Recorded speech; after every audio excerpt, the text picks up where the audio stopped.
हम लोग फिजिक्स पढ़ रहे हैं और आज जो है एक नया टॉपिक है मानव नेत्र। और इस टॉपिक में हम लोग मानव नेत्र को कंप्लीट करते हैं। तो देखिए, सबसे पहले आई मतलब आँख में क्या क्या होता है। तो पहला भाग है कॉर्निया। क्या है? कॉर्निया। कॉर्निया जो होता है एक पारदर्शी होता है। कॉर्निया क्या होता है? पारदर्शी होता है।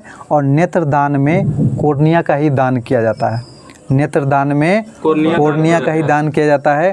और कॉर्निया क्या होता है? पारदर्शी होता है। ठीक है। आइरिस, जिसको परितारिका भी कहते हैं, आइरिस परितारिका का काम क्या है? तो आँख का रंग निर्भर करता है।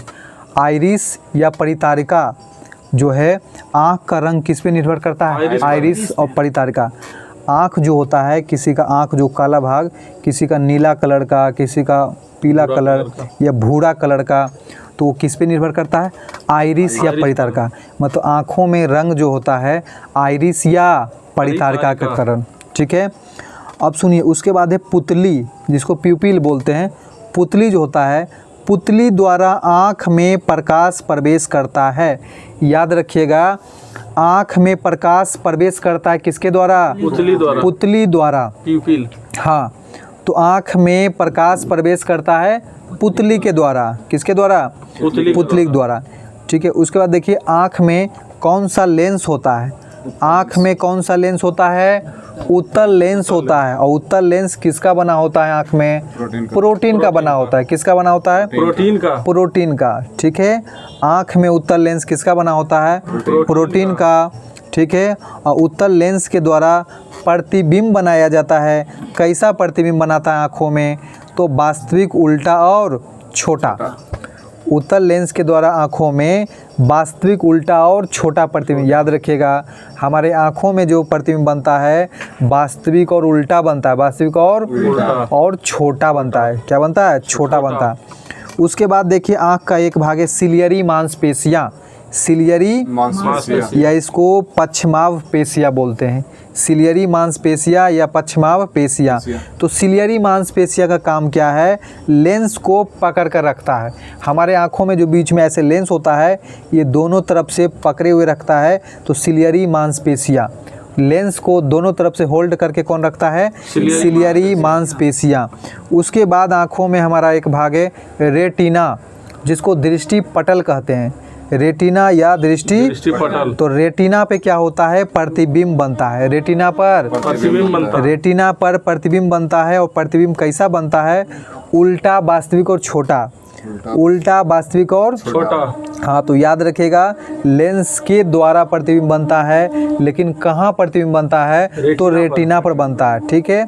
किस पे बनता है? रेटिना पर। तो लेंस जो हमारे आँखों में आगे दिखता है, ठीक है, लेंस आगे लगा होता है, बट रेटिना जो होता है आँख के जस्ट पीछे होता है। ठीक है। और वहाँ पे प्रतिबिंब बनता है। अंध बिंदु एक होता है आँखों में। क्या होता है? अंध बिंदु। Blind spot. ब्लाइंड स्पॉट के कारण क्या होता है? दिखाई नहीं देता है। ठीक है। ब्लाइंड स्पॉट यानी अंध बिंदु कारण दिखाई नहीं देता है। एक होता है पित्त बिंदु, येलो स्पॉट। तो पित्त बिंदु के कारण अस्पष्ट प्रतिबिंब बनता है। पित्त बिंदु के कारण हमारे आँखों में स्पष्ट प्रतिबिंब बनता है। और अंध बिंदु के कारण प्रतिबिंब नहीं बनता, मतलब दिखाई नहीं देता। ठीक है। अब सुनिए, रेटिना में दो प्रकाश की कोशिकाएं होती है। दो प्रकाश की कोशिकाएं होती है। ठीक है। दो प्रकार होगा ना। तो रेटिना में दो प्रकार की कोशिकाएं होती है। रेटिना में दो प्रकार की कोशिकाएं होती है। एक को बोलते हैं शंकु कोशिका और एक होता है क्षर कोशिका। ठीक है। शंकु कोशिका और क्षर कोशिका। शंकु कोशिका, सुनिए, शंकु कोशिका प्रकाश के रंग के लिए उत्तरदायी होता है। शंकु कोशिका जो है प्रकाश के रंग के लिए उत्तरदायी होता है। मतलब शंकु कोशिका के कारण ही हम आँखों से लाल, हरा, नीला ये सब रंगों में क्या कर पाते हैं? डिफरेंस कर पाते हैं, रंगों को पहचान पाते हैं। किसके कारण? तो शंकु कोशिका के कारण। ठीक है। लाल, हरा, नीला ये सब रंगों की पहचान किसके कारण कर पाते हैं? शंकु कोशिका के कारण। ठीक है। जिसके आँखों में शंकु कोशिका में फॉल्ट है, तो वो इन सभी रंगों में अंतर नहीं कर पाता है। तो याद रखिएगा, शंकु कोशिका मतलब रंग का पहचान, शंकु कोशिका के द्वारा हम रंगों का पहचान कर पाते हैं। एक होता है क्षर कोशिका, क्या होता है? क्षर कोशिका होता है। तो क्षर कोशिका क्या होता है? प्रकाश की तीव्रता के लिए उत्तरदायी होता है, प्रकाश की तीव्रता के लिए उत्तरदायी होता है। तो याद रखिएगा, क्षर कोशिका प्रकाश की तीव्रता के लिए उत्तरदायी होता है। क्षर कोशिका प्रकाश की तीव्रता के लिए उत्तरदायी होता है, और वहीं शंकु कोशिका रंग के लिए उत्तरदायी होता है। शंकु कोशिका रंग के लिए और क्षर कोशिका प्रकाश की तीव्रता के लिए। ठीक है, अब बताइएगा नेत्र गोलक का व्यास कितना होता है? नेत्र गोलक जो हमारा नेत्र होता है उसका व्यास कितना होता है? तो 2.43 सेंटीमीटर। ठीक है, हाँ 2.43 सेंटीमीटर। ठीक है, 2.43 सेंटीमीटर, 2.43 सेंटीमीटर व्यास होता है नेत्र गोलक का। आँख की न्यूनतम दूरी कितना होता है? तो 25 सेंटीमीटर। न्यूनतम दूरी कहने का मतलब हुआ कि हम अपने आँखों से वह न्यूनतम दूरी है जिसको हम लोग स्पष्ट रूप से देख सकते हैं। तो आँखों की न्यूनतम दूरी 25 सेंटीमीटर होता है। आँख की अधिकतम दूरी कितना होता है? तो अधिकतम दूरी तो अनंत होता है। क्या होता है? अनंत। आंसू बनाने के लिए उपस्थित ग्रंथि, आंखों में आंसू बनाने के लिए कौन सा ग्रंथि होता है? तो लेक्रिमल ग्रंथि। लेक्रिमल ग्रंथि के द्वारा आंखों में आंसू बनते हैं। आंख की परास क्या होगा? रेंज। तो रेंज क्या होता है? मैक्सिमम माइनस मिनिमम होता है। तो मैक्सिमम तो हो गया आपका अनंत हो जाता है, और मिनिमम 25। ठीक है, ये दोनों के बीच की दूरी को हम लोग रेंज कहते हैं। ठीक है, अब सुनिए, आँख और कैमरा में क्या समानता है? तो जिस तरह आँख में रेटिना होता है, रेटिना पे फोटो बनता है, उसी प्रकार कैमरा में फिल्म होता है। तो रेटिना फिल्म के बराबर हो गया, रेटिना फिल्म के बराबर। अब फिल्म में क्या होता है? प्रतिबिंब बनता है। ठीक है, जिस प्रकार आँख में आइरिस होता है, क्या होता है? आइरिस होता है, उसी प्रकार कैमरे में डायफ्राम होता है। क्या होता है? डायफ्राम। आइरिस का काम क्या होता है? आँखों में रंग देना, आँखों में रंग, कलर जो होता है भूरा कलर या फिर नीला कलर। ठीक है, तो आँखों में आइरिस का काम क्या होता है? आँखों में रंग देना। और उसी तरह कैमरा में डायफ्राम का काम होता है। क्या होता है? डायफ्राम। जिस प्रकार आँख में पुतली होता है, प्यूपिल, उसी प्रकार कैमरा में छिद्र होता है। कैमरा में छिद्र होता है। ठीक है, तो आँख में पुतली का काम क्या है? पुतली के द्वारा प्रकाश प्रवेश करता है आँखों में, उसी तरह कैमरे में छिद्र के द्वारा प्रकाश प्रवेश करता है। आँख में अस्थायी प्रतिबिंब बनता है। आँख में अस्थायी प्रतिबिंब, जबकि कैमरा में अस्थायी प्रतिबिंब बनता है। कैमरा में क्या बनता है? अस्थायी प्रतिबिंब बनता है। ठीक है, अब देखिए आँखों में बीमारी कौन कौन सा होता है और उसके उपचार क्या क्या हैं। ठीक है, तो पहला देखिएगा, दूरदृष्टि दोष। आँखों में क्या है? दूरदृष्टि दोष, जिसको बोलते हैं हाइपरमेट्रोपिया। हाइपरमेट्रोपिया। तो दूरदृष्टि दोष में दूर दिखाई देता है। जो दोष है, इसको ऐसे याद रखिएगा, जो दोष है वही दिखाई देता है। दूरदृष्टि दोष कह रहे हैं ना, यानी दूर दिखाई देता है। दूर दिखाई देता है। निकट दिखाई नहीं देता, निकट की वस्तु नहीं दिखाई देता। तो दूरदृष्टि दोष में दूर दिखेगा, निकट का नहीं दिखेगा। इसका कारण क्या है? कारण सुनिए क्या हो जाता है। तो नेत्र लेंस की मोटाई घट जाती है। मोटाई क्या हो गया? घट गया। और लेंस क्या हो गया? पतला। लेंस क्या हो गया? पतला हो गया। लेंस अब हाँ, लेंस अब सोचने वाली बात है, मोटाई का घट जाना, लेंस पतला हो गया। अब जहाँ प्रतिबिंब बनना था वो रेटिना पे ना बन के दूर में जाकर बनता है, इसलिए दूर का वस्तु दिखता है। ठीक है, और पास का वस्तु नहीं दिखता। पास का वस्तु नहीं दिखता। हाँ, तो इसका फोटो रेटिना पे ना बन के रेटिना के बाद बनता है। ठीक है, तो याद रखिएगा इसका कारण नेत्र लेंस की मोटाई घट जाना। नेत्र लेंस की मोटाई घट जाता है। हाँ, अर्थात लेंस का पतला हो जाना। और क्या होता है? क्षमता घट जाता है। नेत्र लेंस का क्षमता घट जाता है। फोकस दूरी बढ़ जाता है। फोकस दूरी बढ़ जाता है। हाँ, और नेत्र गोलक का छोटा हो जाता है। ठीक है, लेंस पतला होता है, नेत्र गोलक छोटा हो जाता है, फोकस दूरी बढ़ जाता है। ठीक है, इसका उपचार कैसे कर सकते हैं? दूरदृष्टि दोष में उपचार हम कैसे कर सकते हैं?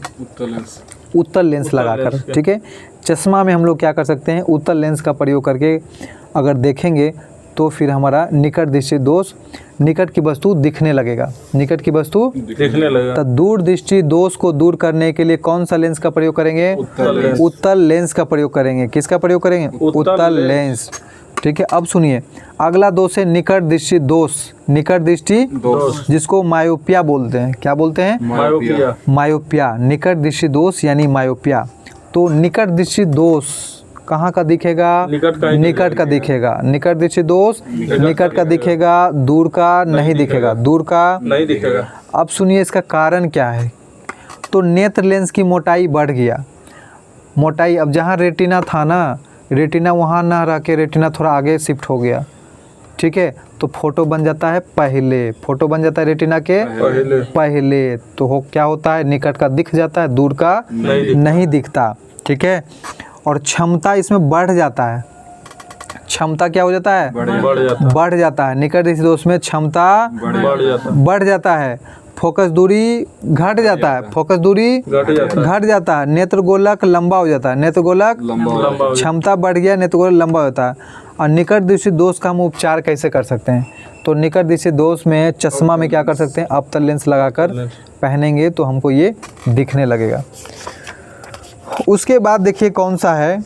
मोतिया बिंद।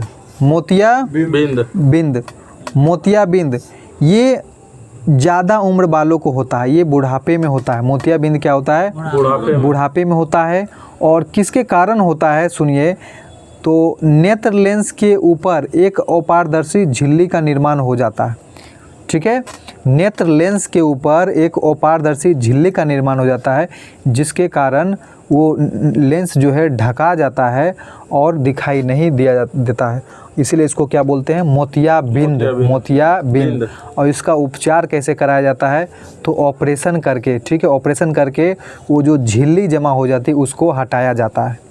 ठीक है, तो याद रखिएगा मोतिया बिंद ज़्यादा उम्र वालों को बुढ़ापे में होता है। नेत्र लेंस के ऊपर अपारदर्शी झिल्ली जमा हो जाता है और उस झिल्ली को क्या किया जाता है? ऑपरेशन करके हटाया जाता है, तो मोतिया बिंद ठीक हो जाता है। ठीक है, उसके बाद देखिए, तो ठीक है, एक है जरा दृष्टि दोष। क्या है? जरा दृष्टि दोष। जरा दृष्टि दोष में क्या होता है? जरा दृष्टि दोष ना तो दूर का दिखता है और ना ही पास का दिखता है। जरा दृष्टि दोष ना तो दूर का दिखता है ना ही पास का दिखता है। ठीक है, तो इसका उपचार कैसे करते हैं? कौन सा लेंस लगाते हैं? तो इसमें बाईफोकल लेंस लगाना होता है। क्या लगाना होता है? बाईफोकल लेंस, यानी उत्तल लेंस और अवतल लेंस दोनों लगाना होता है। उत्तल लेंस और अवतल लेंस दोनों लगाना होता है। ठीक है, एक बीमारी होता है अबिंदुकता। ठीक है, एस्टिग्मेटिज्म। एस्टिग्मेटिज्म अबिंदुकता में क्या होता है? सुनिए, अबिंदुकता बीमारी में क्षैतिज और ऊर्ध्वाधर में अंतर नहीं कर पाते। कोई क्षैतिज चीज़ रखा हुआ है, कोई ऊर्ध्वाधर चीज़ रखा हुआ है, तो हमको पता नहीं चल पाता कि ये सीधा खड़ा है या फिर लेटा हुआ। तो क्षैतिज और ऊर्ध्वाधर में अंतर नहीं कर पाना अबिंदुकता कहलाता है। क्या कहलाता है? अबिंदुकता। और अबिंदुकता का इलाज कैसे होता है? तो इसमें बेलनाकार लेंस का प्रयोग करते हैं, सिलेंड्रिकल लेंस। बेलनाकार लेंस से इसका उपचार होता है। ठीक है, बेलनाकार लेंस के द्वारा। ठीक है, किसके द्वारा होता है? बेलनाकार लेंस के द्वारा होता है। तो आज ये हमारा चैप्टर ख़त्म हो जाता है, मानव नेत्र। अगले वीडियो में हम लोग एक नए टॉपिक से शुरू करेंगे।